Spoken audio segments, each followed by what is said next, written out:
¿En el núcleo? Listo, eso que tenemos allí encerradito está en el núcleo. ¿Listo? Pero cuando yo señalo esto de acá, incluso el ARN, ¿en dónde estará? Pues, Pregunta difícil. ¿Dónde se hace la síntesis de proteínas, ¿En el amigos? citoplasma? Ahí en la imagen nos dice que la saca el citoplasma, pero el citoplasma no es el que hace la síntesis de proteínas. ¿Quién hace la síntesis de proteínas?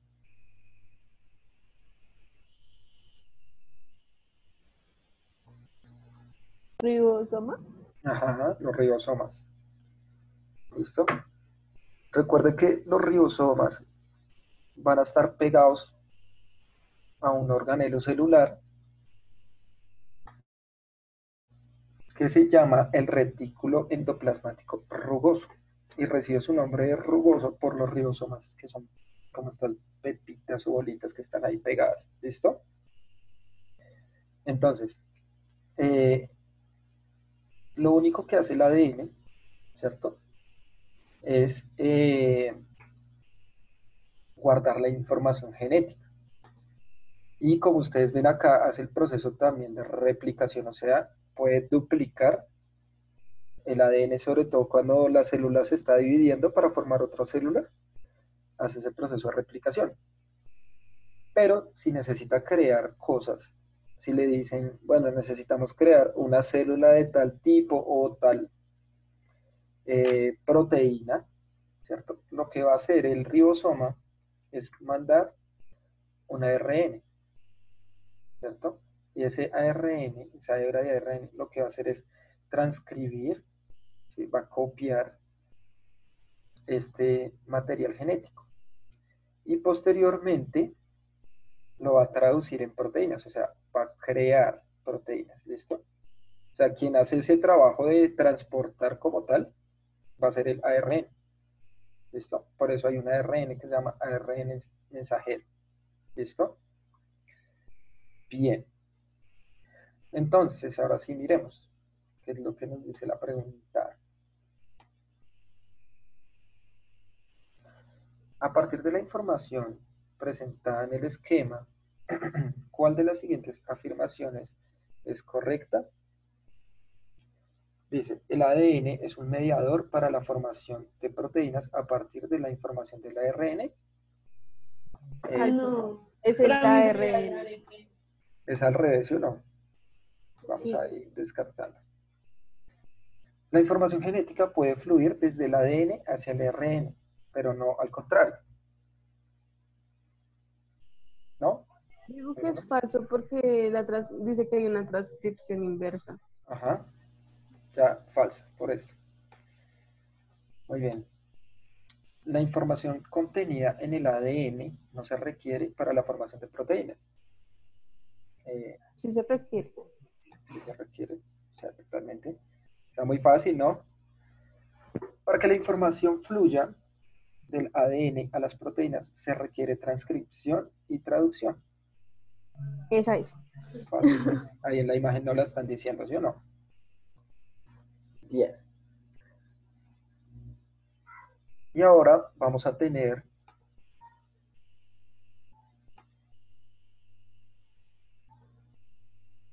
esta cuestión de acá. ¿Listo? Ahí ya nos están diciendo cuáles son los procesos. Entonces dice, las proteínas son macromoléculas esenciales para el mantenimiento de la vida, las cuales se producen a partir de la información contenida en el ADN. ¿Cuál de los siguientes esquemas presenta correctamente los procesos involucrados en el flujo de información desde los genes hasta las proteínas? Esa está muy fácil. ¿Por qué está tan fácil? Porque el cuadro anterior ya nos da la respuesta de cómo es. Ajá. ¿Cuál sería? Acá no los están poniendo, vea.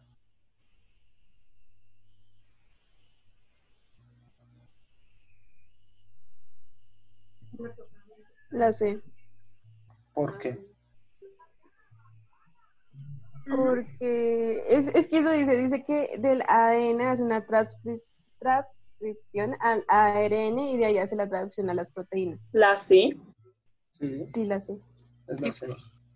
Está muy fácil porque la respuesta la dan en el cuadro anterior. O sea, en ese gráfico que teníamos allí, ya nos estaban dando la respuesta del proceso. Primero transcripción, miren que ahí está el ARN mensajero, por eso le pone una M,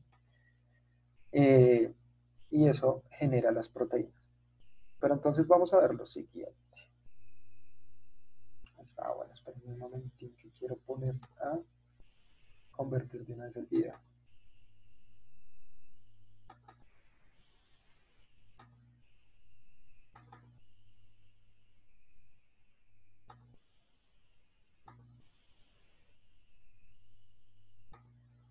Listo.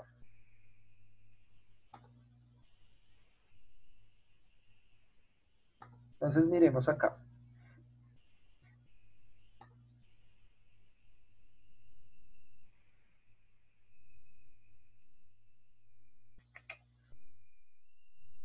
Mostramos la anterior.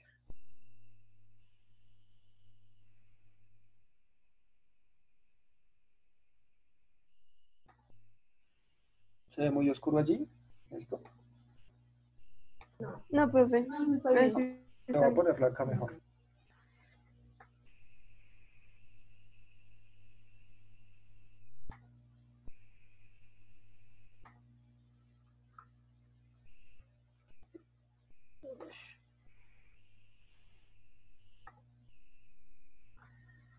¿Listo mejor?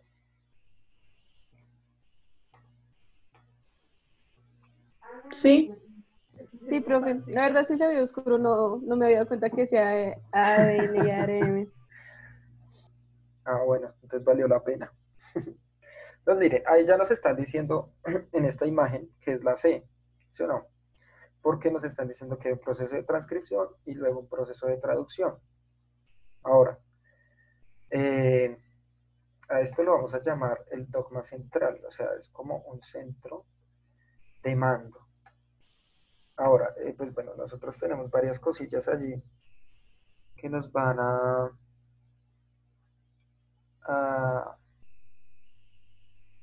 a cambiar mucho. Digamos, a nosotros antes nos decían que el núcleo era el que controlaba toda la célula. Sin embargo, pues el núcleo no es que tome un control como tal porque cada parte tiene una función específica, sino más bien lo que hace el núcleo es contener toda la información para que lo demás pueda existir. Ahí está la información. Todas estas letras que nosotros vemos acá, ¿sí? Todas esas letricas van a ser muy importantes, que son a partir de nitrógeno, porque a partir de ellas se van a formar los polipéptidos. ¿Alguien sabe qué es un polipéptido? Eso lo vivieron con Jennifer, yo creo. O lo han visto con Jennifer. No me acuerdo, profe. no me acuerdo. Los polipéptidos son los que llamamos proteínas, ¿listo? Son cadenas de proteínas, de aminoácidos que forman proteínas, ¿listo? Pero entonces ya les explico. Entonces nosotros vamos a tener, acuérdense de la conformación que les dije del ADN, ¿listo? Entonces vamos a tener una hebra que la da la madre, ¿cierto? Y otra hebra que la dio nuestro padre, ¿sí o no? Así estamos conformados nosotros. Y estas se van a unir de la siguiente manera. Entonces acuérdense lo que les dije. La adenina se va a unir con la timina y la guanina con la citosina. Siempre van a estar ahí. Entonces eso va a formar los genes, ¿sí? O sea, los genes ya son grandes cadenas de, de ADN, grandes secuencias más bien de ADN que están allí unidas y van a codificar para algo. Entonces, digamos, hay unas cromosomas, yo no sé si ustedes se acuerdan de la imagen que yo les mostré por colores, que está en blanco y negro, que tenía unas franjas, ¿no? El cariotipo, ¿no se acuerdan? No. Bueno, entonces miremos rápidamente otra vez. Vamos a buscar cariotipo. Lo de XX y XY, o yo estoy Eh, con... bueno, sí, o sea, los cromosomas 23XY aparecen allí. ¿Sí? Recuerden que todos los cromosomas tienen como una especie de forma de X. ¿Saben de qué está hecho esto? ¿Saben de qué está hecho los cromosomas?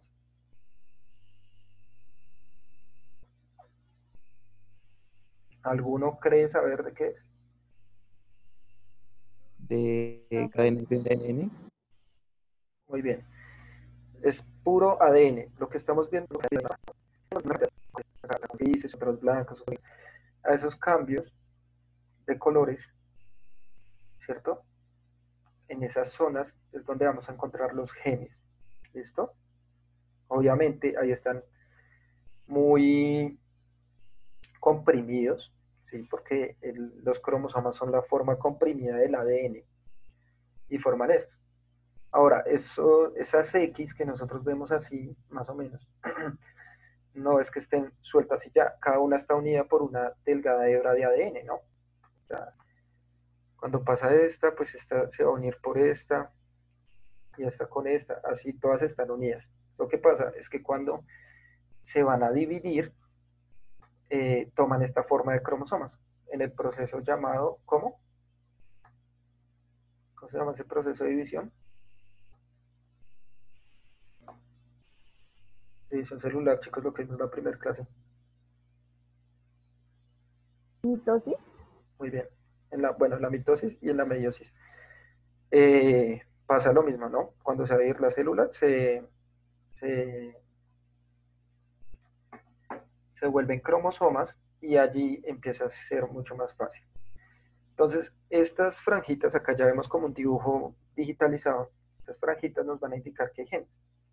Entonces, los genes son zonas de ADN que van a codificar para algo. Pero entonces, lo que estamos viendo aquí en esta imagen, ¿cierto? Es la forma que coge el ADN.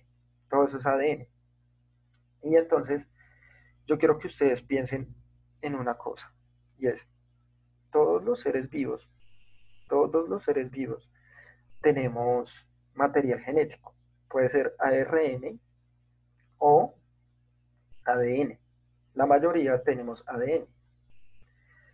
Pero todos tienen la misma composición. Todos los seres vivos tenemos la misma composición. Nuestro ADN es igual. Sí, claro, cambian en algunas cosas. Hay unos que es circular, pero en general nuestro ADN es igual. Entonces, si nuestro ADN en composición química es igual, ¿qué es lo que cambia? O sea, porque no nos ¿El orden? parecemos muy bien. Primero, el orden. Y segundo, lo que está en la pantalla, el número de cromosomas. Eso va a afectar muchísimo también. Entonces, por ejemplo, cuando ustedes ven la mosquita de la fruta, cuando se para la papaya, esa que es toda chiquitica, chiquitica, chiquitica, esa mosca solo tiene 2 pares de cromosomas. Solo tiene 4 cromosomas y ya.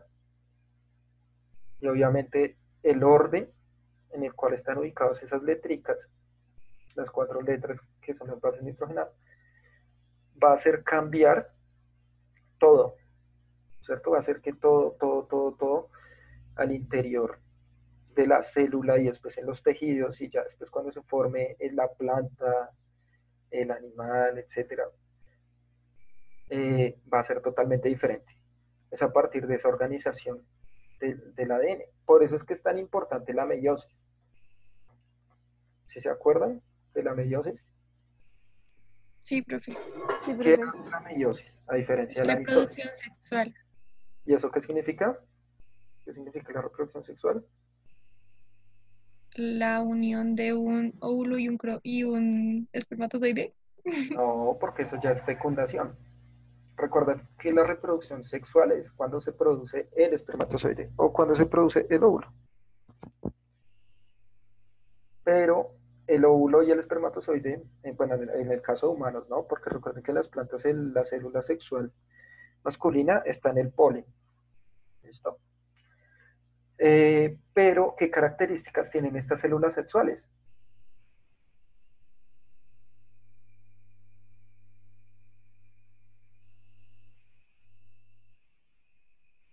Ya se nos olvidó.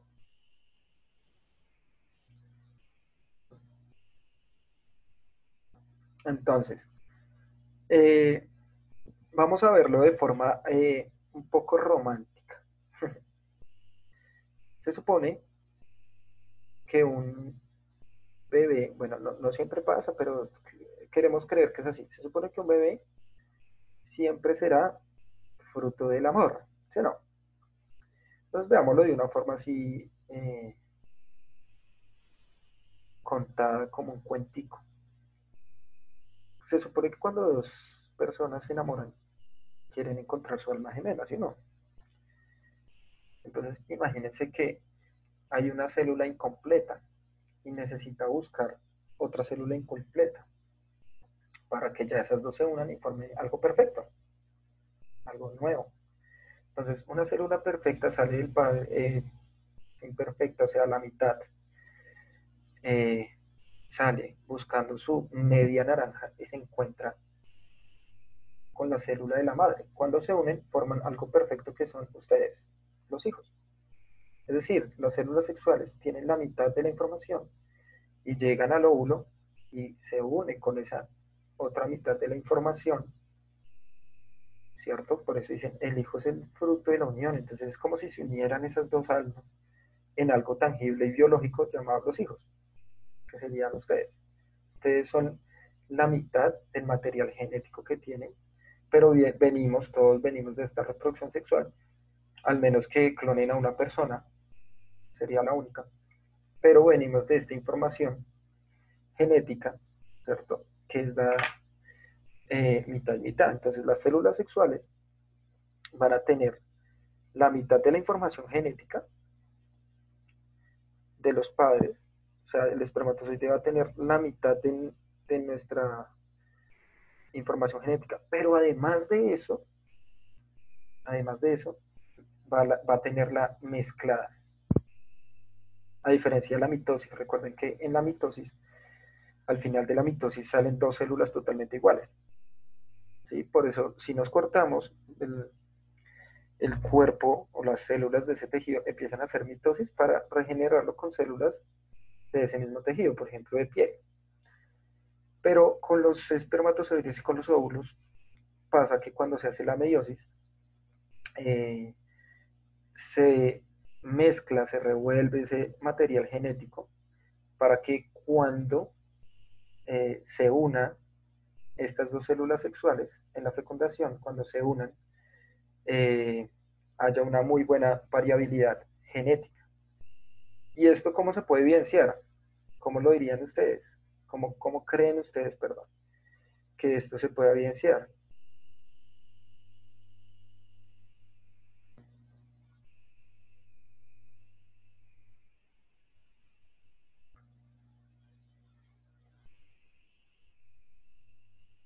Bueno, acá Alejandra me dice que tenía un punto en la bolsita del ojo. ¿Cómo un punto? ¿Cómo así? Sí, profe, ¿nunca te viste la película de los clones? Sí, en la lacrimal que tenía un puntico. Sí, Pero yo eso, tengo un puntico. ay, eres clonada, no. No, porque el Pues, clonado tiene dos punticos. ¿Pero qué es ese punto, profe? lo que pasa es que nosotros tenemos ahí una glándula, ¿no? Que es la glándula lacrimal. Entonces, esa glándula, a lo largo del párpado, ¿sí? Nos puede generar como esos punticos porque se puede brotar en algunos momentos, pero eso es normal, eso es por la piel. O sea, son como unos pliegues de la piel ahí. ¿Listo? Ok, profe. No te preocupes. Seguramente no eres clonada, tal vez adoptada. Ah, no mentiras. Listo, miremos acá, qué pena con ustedes. Voy a convertir este video para subirlo de una YouTube ahorita que se acabe la clase.